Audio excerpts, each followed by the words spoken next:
যদি মুসলমান সুতা তুমি ফেলে দিয়ে লোহা তুমি পরিধান করতে পারো, খোদার জমিনে আল্লাহর জমিনে নারায়ে তাকবীর স্লোগান দিতে পারো, মনে রাখবে ইনশাআল্লাহ ওয়াশিংটন ডিসির হোয়াইট হাউসের উপর কালেমার পতাকা উঠবে, রাশিয়ার মস্কো রাজপথে আল্লাহু আকবার ধ্বনি উঠবে, চাইনার বিলিংয়ের পতাকাতে আল্লাহু আকবার ধ্বনি উঠবে, দিল্লির লাল কেল্লা মুসলমানরা আবার দখল করবে, দিল্লির লাল কেল্লা মুসলমানরা আবার দখল করবে। খোদার কসম গোটা পৃথিবীর রাজ শক্তি মুসলমানদের পায়ে সেজদায় লুটিয়ে পড়তে বাধ্য হবে। কথা বলে ঠিক না বেঠে? কেমন মুসলমান তুমি, কেমন মুসলমান, কেমন মুসলমান তুমি, কেমন মুসলমান, নামাজের সাথে নাই পরিচয়, মানো না কোরআন, তুমি কেমন মুসলমান, কেমন মুসলমান তুমি, কেমন মুসলমান, সবাই কেমন মুসলমান তুমি, কেমন মুসলমান, রমজান এলে রাখো না রোজা, দিনকে করো আঘাত, পয়সা করি নেই তো অভাব, দাও না তো যাকাত, ঠিক না? তুমি রমজান এলে রাখো না রোজা, দিনকে করো আঘাত, পয়সা করি নেই তো অভাব, দাও না তো যাকাত, তুমি ইমানদারির বড়াই করো, নেই তোমার ঈমান, তুমি এমন মুসলমান, কেমন মুসলমান তুমি, কেমন মুসলমান, সবাই কেমন মুসলমান তুমি, কেমন মুসলমান, কেমন মুসলমান তুমি, কেমন মুসলমান, সুদের টাকায় প্রাসাদ গড়ে ঘুষ ছাড়ো না, দিন দুঃখী না খেয়ে মারে খবর রাখো না, ঠিক না? তুমি সুদের টাকায় প্রাসাদ গড়ে ঘুষ ছাড়ো না, দিন দুঃখী না খেয়ে মারে খবর রাখো না, তুমি ঘুষ খেয়েও বিচার করো সাজিয়া প্রধান, তুমি এমন মুসলমান, কেমন মুসলমান তুমি, কেমন মুসলমান, কেমন মুসলমান তুমি, কেমন মুসলমান, নামাজের সাথে নাই পরিচয়, মানো না কোরআন, তুমি এমন মুসলমান। আলহামদুলিল্লাহ, আল্লাহ পাক রব্বুল আলামিনের দরবারে লক্ষ কোটি শুকর ও সুজুদ, যে মহিয়ান গরিয়ান বিধাতা আল্লাহ পাক রব্বুল আলামিন আমাদেরকে অত্যন্ত মোহাব্বত করে ভালোবেসে আজকের এই জান্নাতের মজলিসে বসার জন্য তৌফিক দিয়েছেন। এজন্য সকলেই মিলে অন্তরস্থল থেকে বুক ভরা ভালোবাসা নিয়ে শ্রদ্ধার সাথে সিংহের মতো গর্জন দিয়ে কালিমাতুশ শুকর আদায় করে বলে আলহামদুলিল্লাহ। আপনাদের আলহামদুলিল্লাহ আওয়াজ শুনে মনে হচ্ছে আপনারা সকলে এখানে এসে বেজার, তাই না? তাহলে উচ্চস্বরে বুঝিয়ে দিতে হবে। আবার আমরা শুকরিয়া আদায় করি আলহামদুলিল্লাহ। শামসুল হিদায়া বদরুদ্দোজা বিশ্ব সভার সভাপতি, মানবতার আলোকবর্তিকা হেদায়েতের দিশারি, মানবতার সর্বশ্রেষ্ঠ পোষণ, সর্বকালের সর্বশ্রেষ্ঠ রাসূল মহামানব, পূর্ণাঙ্গ মানবতার দীপ্তিমান চিত্রায়ন, তাওহীদের সত্যদীপ্ত নবী, শুষ্ক পৃথিবীর সিক্ত প্রাণধারা, সাইয়্যিদুল মুরসালিন খাতামুন নবিয়্যিন, সাইয়্যিদুস সাকলাইন, শাফিয়ে মাহশার, আকায়ে নামদার তাজদার মদিনা, হযরত আহমদ মুহাম্মদ মুস্তাফা সাল্লাল্লাহু আলাইহি ওয়াসাল্লামের রওজা ধারে লক্ষ কোটি দরুদ ও সালামের হাদিয়া, যার চরিত্র মানবতার মধ্যে রয়েছে, গোটা মানব জাতির কল্যাণ, কামিয়াবি, সফলতা, আওয়াজ দিয়ে বলতে হবে ঠিক না ঠিক? মুসলমান ভাইয়েরা আমার, আমি আপনাদের সামনে কালামুল্লাহ শরীফ থেকে দুইটা আয়াত তেলাওয়াত করেছি। এক আয়াতের মধ্যে আল্লাহ পাক রব্বুল আলামিন তার হক নিয়ে আলোচনা করেছেন, অপর আয়াতের মধ্যে বান্দার হক নিয়ে আলোচনা করেছেন। আল্লাহ পাক রব্বুল আলামিন কোরআনুল কারীমের মধ্যে বলেন, ইন্নাল্লাহা আশতারা মিনাল মুমিনিনা আনফুসাহুম ওয়া আমওয়ালাহুম বিআন্না লাহুমুল জান্নাহ। আল্লাহ বলেন, নিশ্চয় আমি মুমিনের কাছে আমার তৈরি জান্নাতটাকে বিক্রি করে দিয়েছি। নিশ্চয় আমি মুমিনের কাছে, কাদের কাছে? আওয়াজ দিয়ে বলতে হবে, কাদের কাছে? মুমিনের কাছে। মুমিনের জান এবং মালের বিনিময়ে আমার তৈরি জান্নাতটাকে বিক্রি করে দিয়েছে। আল্লাহু আকবার। আপনার মতো আমার মতো মুমিনের কাছে আখিরাতের সর্বশ্রেষ্ঠ জায়গা, একজন মুমিনের চূড়ান্ত কামনা হচ্ছে জান্নাত। সেই জান্নাতটাকে আল্লাহ পাক রব্বুল আলামিন বিক্রি করেছেন কয়টি জিনিসের বিনিময়ে? আওয়াজ দিয়ে বলতে হবে, কয়টি জিনিসের বিনিময়ে? দুইটি জিনিসের বিনিময়ে। এক নাম্বার মুমিনের জান, দুই নাম্বার মুমিনের মালের বিনিময়ে আল্লাহ পাক রব্বুল আলামিন আখিরাতের সর্বশ্রেষ্ঠ জায়গা, যে জান্নাতের শুরু আছে শেষ নেই, সেই জান্নাতটাকে আল্লাহ পাক রব্বুল আলামিন বিক্রি করে দিয়েছে। আল্লাহু আকবার। মুহতারাম হাজিরিন, এই আয়াতের প্রেক্ষাপট সানানুজুল হচ্ছে মদিনা থেকে 70 জন পুরুষ, 2 জন মহিলা মক্কায় আগমন করলেন। মিনার পর্বতাংশে গিয়ে আল্লাহর হাবিব সাল্লাল্লাহু আলাইহি ওয়াসাল্লামের দরবারে বায়াত গ্রহণ করলেন। তারা যে বায়াত গ্রহণ করলেন, এই বায়াতকে বায়াতে আকাবা বলা হয়। এই বায়াতে অংশগ্রহণকারী আব্দুল্লাহ ইবনে রাওয়াহা একজন সাহাবী। তিনি আল্লাহ রাসূলকে বললেন, ইয়া রাসূলুল্লাহ, যদি আপনার ব্যাপারে এবং আমার ব্যাপারে কোনো শর্ত থেকে থাকে, যদি আল্লাহর ব্যাপারে এবং আপনার ব্যাপারে কোনো শর্ত থেকে থাকে, তাহলে আমাদের সামনে পরিষ্কার করে দেওয়া হোক। আল্লাহর হাবিব সাল্লাল্লাহু আলাইহি ওয়াসাল্লাম বললেন, আল্লাহর ব্যাপারে শর্ত হচ্ছে আল্লাহর সাথে কুফরি করা যাবে না। কি করা যাবে না? আল্লাহর হাবিব বলেন যে আল্লাহর সাথে কুফরি করা যাবে না, আল্লাহর সাথে শিরিক করা যাবে না, সর্বদা আল্লাহ তাআলার ইবাদত করতে হবে। আর নবী বলেন, আমার ব্যাপারে শর্ত হচ্ছে আমাকে হেফাজত করতে হবে। কি করতে হবে? রাসূল বলেন, তুমি যেভাবে তোমাদের সন্তানদেরকে হেফাজত করো, যেমনি ভাবে তুমি তোমার স্ত্রীকে হেফাজত করো, যেমনি ভাবে তুমি তোমার ধন সম্পদকে হেফাজত করো, যেমনি ভাবে তুমি তোমার গাড়ি বাড়িকে হেফাজত করো, তেমনি ভাবে আমাকেও হেফাজত করতে হবে। আল্লাহু আকবার। আব্দুল্লাহ ইবনে রাওয়াহা বলেন, ইয়া রাসূলুল্লাহ, যদি এই দুইটি শর্ত পূরণ করতে পারি, আল্লাহকে এবং আপনাকে হেফাজত করতে পারি, এর বিনিময়ে আমাদেরকে কি দেওয়া হবে? আল্লাহর হাবিব বলেন, যদি এই দুটি শর্ত পূরণ করতে পারো, আল্লাহ পাক রব্বুল আলামিন এর বিনিময়ে তোমাদেরকে জান্নাত দান করবে। আল্লাহু আকবার। আব্দুল্লাহ ইবনে রাওয়াহা বলেন, ইয়া রাসূলুল্লাহ, আমরা মানসিকভাবে প্রস্তুত আছি, শারীরিকভাবে প্রস্তুত আছি, আমরা আমাদের ধন সম্পদ সমস্ত কিছু বিলীন করে দিব, জীবনের সর্বোচ্চ উজাড় করে দিব, তবুও কখনো এই আইনকে রহিত করতে দেব না। আল্লাহু আকবার। আসমানের মালিক আল্লাহ পাক রব্বুল আলামিন বলেন হযরত জিবরাইলকে, হে জিবরাইল, আব্দুল্লাহ ইবনে রাওয়াহার কথা আমার অনেক ভালো লেগেছে, আমি তার কথা অনেক সন্তুষ্ট হয়েছি, দেরি করার সুযোগ নেই, এখন এই দুনিয়ার জমিনে যাও, আল্লাহর হাবিবের কাছে বার্তা নিয়ে যাও।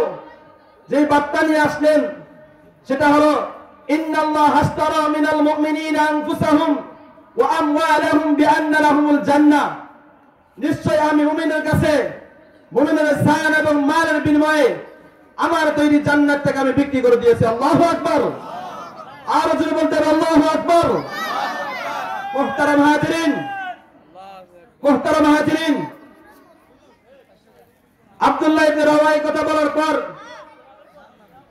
যখন আল্লাহ পাক রব্বুল আলামিন ঘোষণা দিয়ে দিয়েছেন, মুমিনের কাছে জান্নাত বিক্রি করে দিয়েছেন, এখন আপনারা প্রশ্ন করতে পারেন যে হুজুর, আমরা আমাদের জান এবং মাল ব্যয় করব কিভাবে? মুহতারাম হাজিরিন, টেনশনের কোনো কারণ নেই। আল্লাহ পাক রব্বুল আলামিন বলেন, ইউকাতিলুনা ফি সাবিলিল্লাহ ফায়াকতুলুনা ওয়া ইউকতালুন। মুমিন যখন দেখবে আল্লাহর সাথে কুফরি করা হচ্ছে, মুমিন যখন দেখবে আল্লাহর সাথে শিরক করা হচ্ছে, মুমিন যখন দেখবে বিবর্তনবাদ শিক্ষা ব্যবস্থা বাস্তবায়ন করা হচ্ছে, মুমিন যখন দেখবে আল্লাহ তাআলার ধর্ম, রাষ্ট্র ধর্ম ইসলামকে বাদ দেওয়া হচ্ছে, মুমিন তার ঈমানের হেফাজতের জন্য ইউকাতিলুনা ফি সাবিলিল্লাহ, আল্লাহর রাস্তায় লড়াই করবে, জিহাদ করবে, সে লড়াইয়ের মধ্যে ফায়াকুতুলুনা ওয়া ইয়াকতুলুন, হয়তো মুমিন মরবে, হয়তো কাফের বেঈমান মুশরিকদেরকে মারবে। কথা বলেন ঠিক কিনা? লড়াইয়ের ওই ময়দানেতে যেতে তোমাকে হবে, প্রয়োজনে সব রক্তটুকু জমিনে ঢেলে দিবে। ঠিক না? লড়াইয়ের ওই ময়দানেতে যেতে তোমাকে হবে, প্রয়োজনে সব রক্তটুকু জমিনে ঢেলে দিবে। তবু তোমায় লড়তেই হবে, মানিবে না পরাজয়। বিপ্লব মানে জীবন দেওয়া, বসে থাকা নয়, সে কোনদিন আসবে না রে করো যদি ভয়। বিপ্লব মানে জীবন দেওয়া, বসে থাকা নয়, সে কোনদিন আসবে না রে করো যদি ভয়। আসবে বিজয় রক্ত আর জীবনের বিনিময়, আসবে বিজয় রক্ত আর জীবনের বিনিময়। বিপ্লব মানে জীবন দেওয়া, বসে থাকা নয়, সে কোনদিন আসবে না রে করো যদি ভয়। কোথা থেকে কোন বিন্দেশে শকুন আমার দেশে এসে, সেবার নামে বসলো জোরে মির্জাফরের দেশে। ঠিক না? কোথা থেকে কোন বিন্দেশে শকুন আমার দেশে এসে, সেবার নামে বসলো জোরে মির্জাফরের দেশে। ওদের করতে নাস্তানাবুদ হতে হবে নির্ভয়। বিপ্লব মানে জীবন দেওয়া, বসে থাকা নয়, সে কোনদিন আসবে না রে করো যদি ভয়। বিপ্লব মানে জীবন দেওয়া, বসে থাকা নয়, সে কোনদিন আসবে না রে করো যদি ভয়। আল্লাহু আকবার। মুহতারাম হাজিরিন, আল্লাহ পাক রব্বুল আলামিন বলেন, মুমিন যখন দেখবে আল্লাহর নবীকে নিয়ে কটূক্তি করা হচ্ছে, আল্লাহর নবীর চরিত্রের উপরে কলম ধরা হচ্ছে, মুমিন যখন দেখবে আল্লাহর রাসূলের খতমে নবুয়তের চেয়ার নিয়ে টানা হাসরা করা হচ্ছে, মুমিন যখন দেখবে আল্লাহর রাসূলকে নিয়ে কটূক্তি করা হচ্ছে, মুমিন তার ঈমানের হেফাজতের জন্য ইউকাতিলুনা ফি সাবিলিল্লাহ, আল্লাহর রাস্তায় লড়াই করবে, জিহাদ করবে, খতমে নবুয়তের কাফেরদেরকে মারার জন্য সে লড়াইয়ের মধ্যে ফায়াকুতুলুনা ওয়া ইয়াকতুলুন, হয়তো মুমিন মরবে, হয়তো সাথে রাসূল কাফের বেঈমান মুশরিকদেরকে মারবে। কথা বলেন ঠিক কিনা? মুহতারাম হাজিরিন, আজ মুসলমানদের অবস্থা অত্যন্ত নাজুক। আসমানের নিচে জমিনের উপরে পৃথিবীর এক গ্রহের মধ্যে যদি কোনো রাশি স্তূপ পাওয়া যায়, খোঁজ নিয়ে তালাশ করে দেখবেন হতভাগা মুসলমানদের লাশ, চতুর্দিকে নির্যাতিত নিষ্পেষিত মুসলমানদের এত চিৎকার, বিশ্ব মুসলমানদের নাম নিশানাকে চিরতরে মুছে দেওয়ার জন্য নিক্ষেপ করা হচ্ছে হাজার হাজার টন বোমা। কথা বলেন ঠিক না ঠিক? মুসলমান এভাবে যদি যার যার মস্তক নিয়ে বসে থাকো, যার যার বাল নিয়ে বসে থাকো, মনে রাখবে তোমার আমার নবীর বিরুদ্ধে কটূক্তি চলতেই থাকবে, তোমার আমার নবীর খতমে নবুয়তের চেয়ার নিয়ে টানা হাসরা চলতেই থাকবে। মনে রাখবে যদি এভাবে বসে থাকো, তোমার আমার নবীর চরিত্রের উপর কলম ধরতে থাকবে। আর যদি মুসলমান সুতা তুমি ফেলে দিয়ে লোহা তুমি পরিধান করতে পারো, খোদার জমিনে আল্লাহর জমিনে নারায়ে তাকবীরের স্লোগান দিতে পারো, মনে রাখবে ইনশাআল্লাহ ওয়াশিংটন ডিসির হোয়াইট হাউসের উপর কালেমার পতাকা উঠবে, রাশিয়ার মস্কো রাজপথে আল্লাহু আকবার ধ্বনি উঠবে, চাইনার ফিলিংয়ের পতাকাতে আল্লাহু আকবার ধ্বনি উঠবে, দিল্লির লাল কেল্লা মুসলমানরা আবার দখল করবে, দিল্লির লাল কেল্লা মুসলমানরা আবার দখল করবে।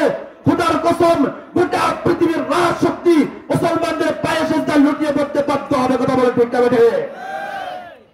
ইসলামের জন্য দেশের হয়েছে জন্ম, ইসলামের বিরুদ্ধে গেলে দেশ হবে ভিন্ন। ইসলামের জন্য দেশের হয়েছে জন্ম, ইসলামের বিরুদ্ধে গেলে দেশ হবে ভিন্ন। ইসলামের বিরুদ্ধে যারা নিয়েছে অবস্থান, এই বাংলায় ঠাই হবে না, যাও হিন্দুস্তান। ঠিক না? ইসলামের জন্য দেশের হয়েছে জন্ম, ইসলামের বিরুদ্ধে গেলে দেশ হবে ভিন্ন। ইসলামের বিরুদ্ধে যারা নিয়েছে অবস্থান, এই বাংলায় ঠাই হবে না, যাও হিন্দুস্তান।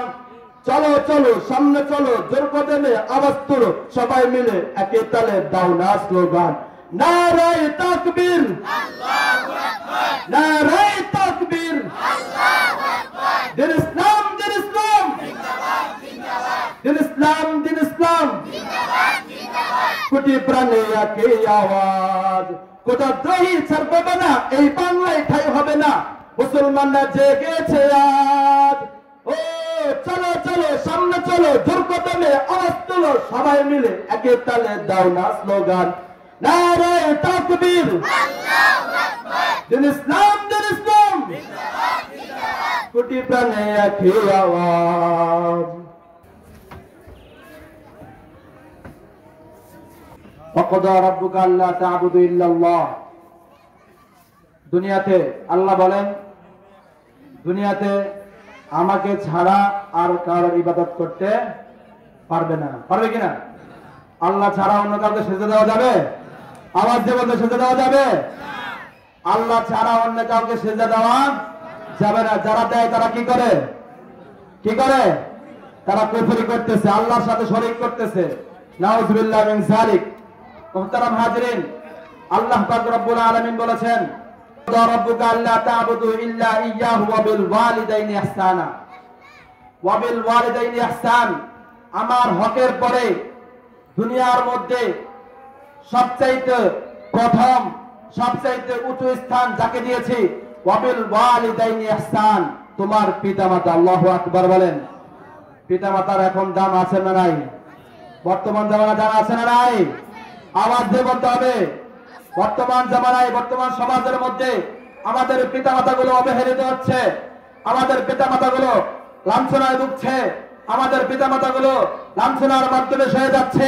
মুহতারাম হাজিরিন, চিন্তা করে দেখেন, যার মাধ্যমে দুনিয়ার মুখ দেখেছেন, যার মাধ্যমে দুনিয়ার চেহারা দেখেছেন, যার মাধ্যমে দুনিয়ার মধ্যে আসতে পেরেছেন, সেই লোকটাকে অপমান করছেন।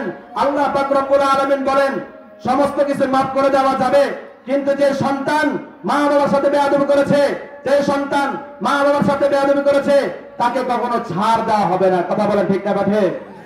মুহতারাম হাজিরিন, চিন্তা করে দেখেন, আল্লাহ পাক রব্বুল আলামিন দুনিয়ার মধ্যে তার হকের পরে কোন নবীর হক দেন নাই, কোন রাসূলের হক দেন নাই। তার হকের পদে সবচাইতে প্রথম মানুষের মধ্যে হক দিয়েছেন, সেটা হলো পিতা মাতা। তাহলে তাদের মর্যাদা কম না বেশি? চিন্তা করে দেখেন, সবচাইতে দামি জিনিস কোনটা?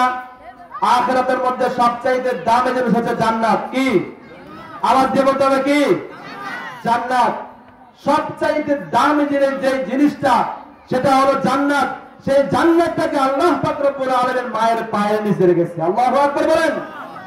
তাহলে সেই মার কত দাম?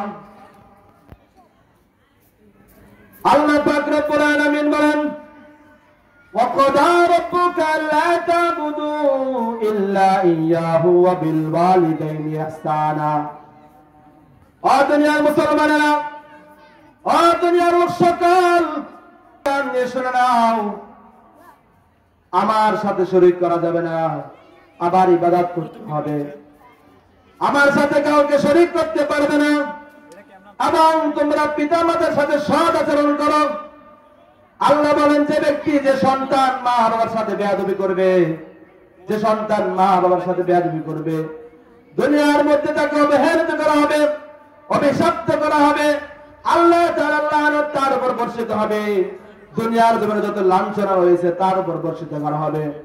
মুহতারাম হাজিরিন, আল্লাহ পাক রব্বুল আলামিন বলেন, দুনিয়ার জমিনে যত ভালোবাসা আছে, দুনিয়ার জমিনে যত ভালোবাসা আছে, মানুষ একে অপরকে ভালোবাসে স্বার্থের জন্য, একে অপরকে ভালোবাসে স্বার্থের জন্য, ভাই ভাইকে ভালোবাসে স্বার্থের জন্য, বোন বোনকে ভালোবাসে স্বার্থের জন্য, স্বামী স্ত্রীকে ভালোবাসে স্বার্থের জন্য, স্ত্রী স্বামীকে ভালোবাসে স্বার্থের জন্য। একমাত্র নিঃস্বার্থ ভালোবাসা, একমাত্র নিঃস্বার্থ ভালোবাসা, পিতা মাতা সন্তানকে যেভাবে ভালোবাসেন সেই ভালোবাসা। আল্লাহু আকবার। মুহতারাম হাজিরিন, মা বাবা কষ্ট করে সন্তানকে লালন পালন করেছে, মা নিজে না খেয়ে সন্তানকে খাওয়ায়, মা নিজে না পড়ে সন্তানকে পড়ায়, মা নিজে না ঘুমায় সন্তানকে ঘুমান পড়ায়, বাবা নিজে না পড়ে সন্তানকে পড়ায়, নিজের চাহিদা পূর্ণ না করে সন্তানের চাহিদা পূর্ণ করে। বাবা অক্লান্ত পরিশ্রম করে নিজের মাথার ঘাম পায়ে ফেলে সন্তানের চাহিদা পূরণ করে। ও নবীর আশিকের দল, সেই মা বাবাকে কেমন করে তুমি কষ্ট দাও, সেই মা বাবার মা গায়ের মধ্যে তুমি কেমন করে হাত তুলো। লানত, লানত, আল্লাহ পাকের লানত তোমার উপর। কয়েকদিন আগে সোশ্যাল মিডিয়ায় দেখেছি, এক সন্তান তার বাবার গায়ে হাত তুলেছে, এক সন্তান তার বাবার গায়ে হাত তুলেছে। মুসলমান ভাইরা আমার, আল্লাহ পাক রব্বুল আলামিন সব কিছু সহ্য করে, কিন্তু সন্তান বাবা মার গায়ে হাত তুলে দেয় আল্লাহ সহ্য করে না। মোহতারাম হাজিরিন, বর্তমান জামানার মধ্যে মা বাবা এত অবহেলিত, পিতা মাতা এত অবহেলিত, ভয়ে সন্তানের সামনে কথা বলে না, আছে নাই? পিতা মাতা ভয়ে সন্তানের সামনে কথা বলে না, আছে নাই?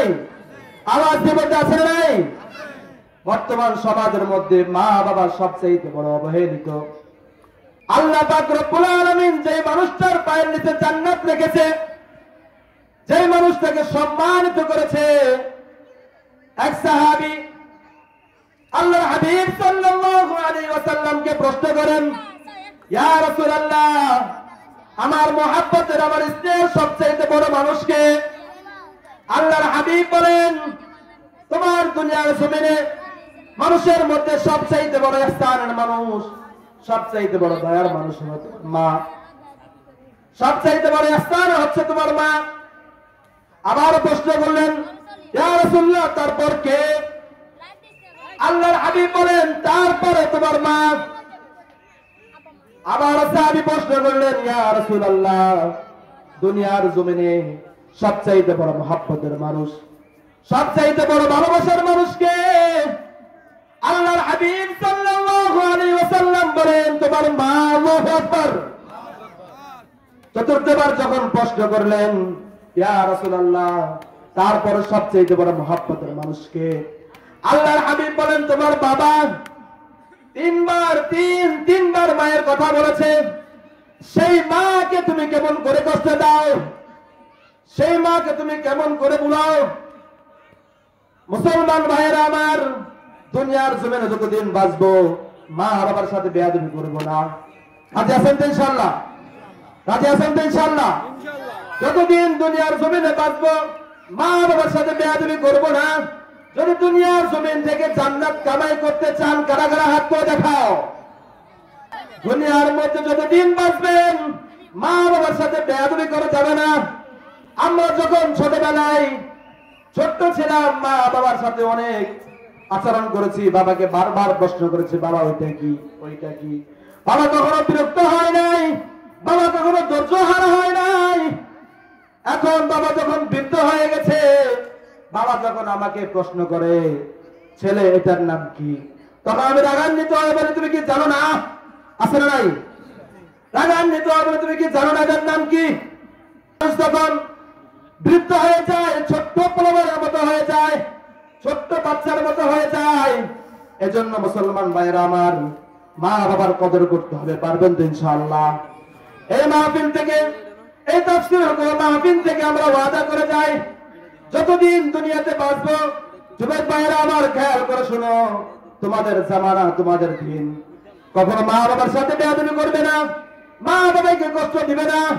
যদি মা বাবার সম্মান করতে রেখে চলতে পারো, আল্লাহ পাক রব্বুল আলামিন তোমাকে দুনিয়ার মধ্যে সম্মানিত করবে, আখিরাতেও সম্মানিত করবে। আল্লাহু আকবার।